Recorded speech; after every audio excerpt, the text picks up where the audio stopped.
In our previous video, we learned about what are the types of respiration, that is aerobic and anaerobic respiration, the respiration that takes place in the presence of oxygen, and also the respiration that takes place in the absence of oxygen. Okay, when we compare the aerobic and anaerobic respiration, aerobic respiration produces more number of ATP, that is 38 number of ATP, and anaerobic respiration produces less number of ATP, that is 2 ATP. Okay, now we are going to learn about respiratory organs.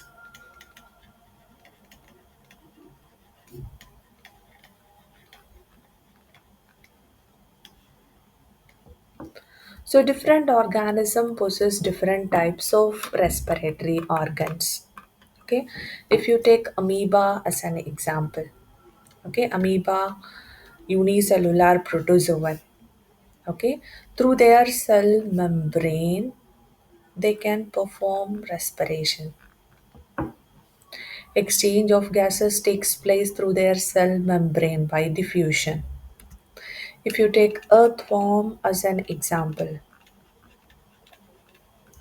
through their moist skin they can able to perform exchange of gases.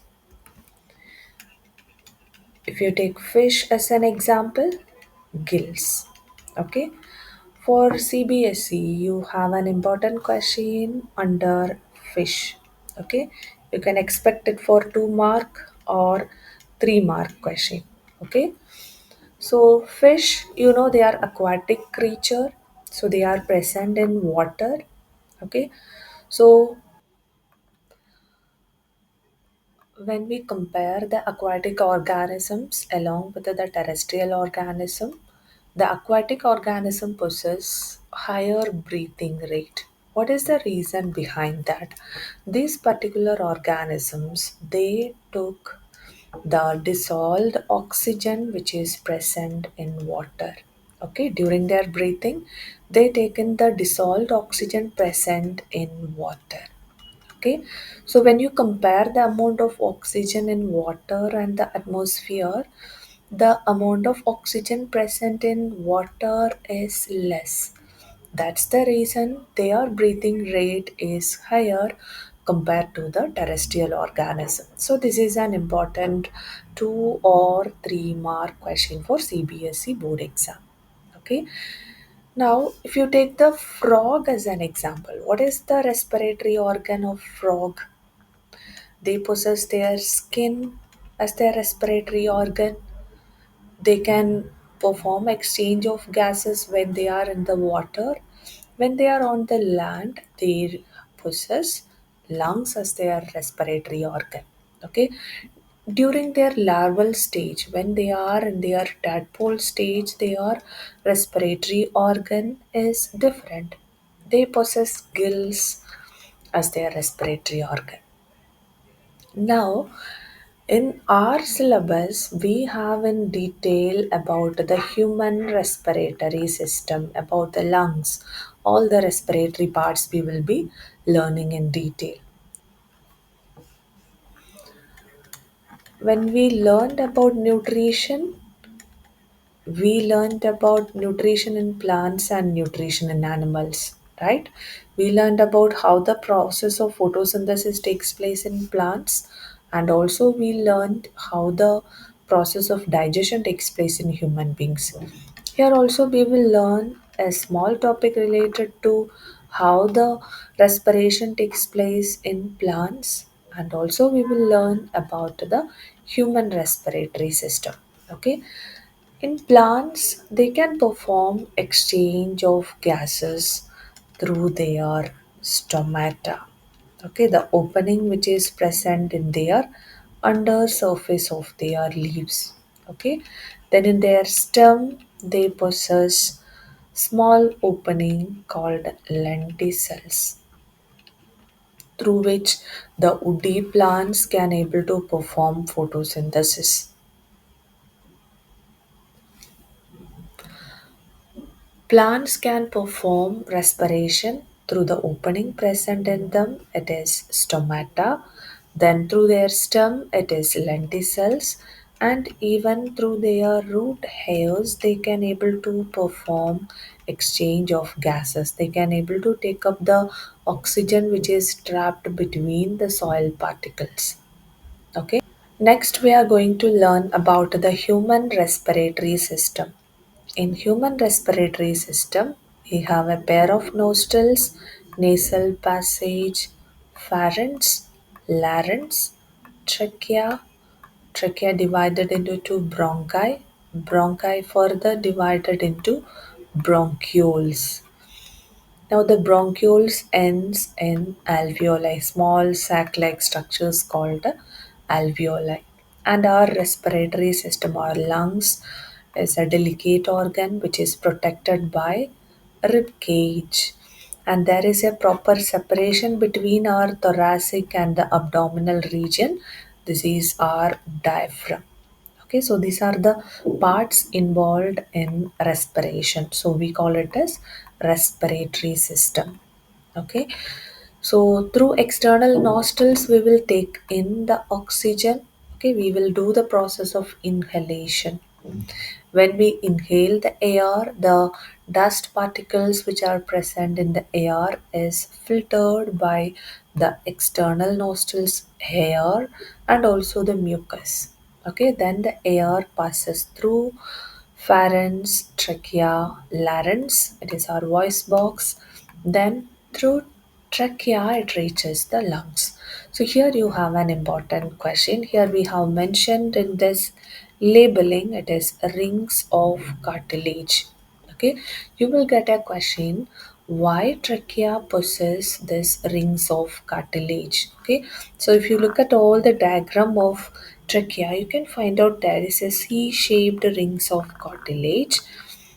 Okay, so what is the purpose of this C-shaped rings of cartilage?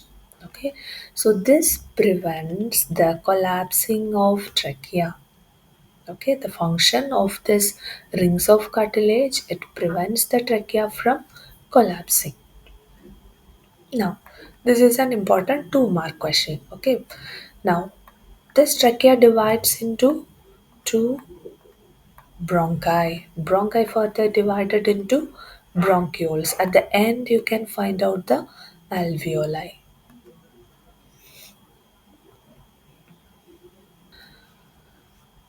Now we will discuss about the mechanism of respiration.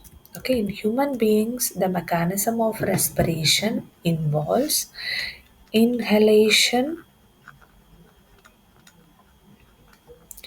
exchange of gases,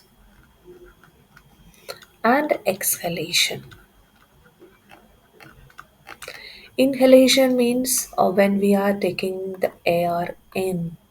This process is called inhalation. We are breathing in. Okay. Here itself there is an exchange of gases, right? You are taking in oxygen and giving out carbon dioxide, right? Now the air passes through this passage and reaches the alveoli. Now our alveoli is connected with network of capillaries. What is the role of these capillaries? There is a process of exchange of gases going to take place between alveoli and the capillaries. Okay, so what is present inside the capillaries? Blood, right? What are the components of blood? We have RBC, WBC, platelets, and plasma, right? Now, this oxygen present in our blood capillaries, it binds with the RBC. What is present in the RBC? We have a respiratory pigment called hemoglobin. Okay, so the RBC contain respiratory pigment hemoglobin in which the oxygen binds. Okay, so during exchange of gases between the alveoli and capillaries, oxygen enter into our blood where it binds with the hemoglobin and carbon dioxide enters into the alveoli. Now what happens to this carbon dioxide? We will exhale it outside. So, this carbon dioxide will be carried by our respiratory system back into the atmosphere. So, this process we call it as exhalation. Okay, now during this inhalation and exhalation process, our rib cage and diaphragm have an important role. So, when you inhale, our rib cage is moving outwards. Okay, we have muscles supporting this rib cage called as intercostal muscle, where the muscles contract and pull the rib cage upwards or outwards. And diaphragm, it is generally dome shaped, it flattens. When it flattens, it provides more space for our chest cavity. That makes proper exchange of gases. Okay, now some amount of air always remains inside our lungs. It is called residual volume. Okay, even after inhalation, exhalation, or forceful exhalation, some amount of air always remains inside our lungs. It is called residual volume. Now, after inhalation, exchange of gases takes place. Now we have to exhale the carbon dioxide. Now this muscles, the intercostal muscle relaxes and pulls the rib cage inwards. Diaphragm also relaxes and it comes to its original position, dome shaped. Now there is less cavity, the chest cavity is reduced. Now the carbon dioxide rich air is forcefully exhaled outside. Hope you understood about inhalation, exchange of gases, and exhalation. Inhalation means the intake of air. Exchange of gases takes place between our alveoli and capillaries, where the oxygen is carried by the blood. The component of the blood that takes up the oxygen is hemoglobin, which is the respiratory pigment present in RBC. After exchange of gases, the carbon dioxide rich air is exhaled outside. The process is called exhalation. Now, what is the role of this oxygen?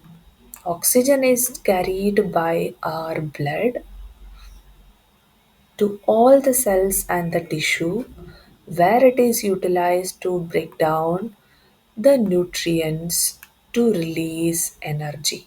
Right? We learned aerobic respiration where we need this oxygen to break down the nutrient to release energy. Okay, now in our next session, we will be learning about our blood, the components of the blood, what is the functions of our blood, our human circulatory system, all we will be learning in our next session. Okay, so we learned about aerobic respiration. Anaerobic respiration, respiration takes place in the presence of oxygen. In the absence of oxygen, it is anaerobic respiration. Where does it takes place? In cytoplasm and mitochondria and aerobic respiration. Anaerobic respiration takes place only in the cytoplasm.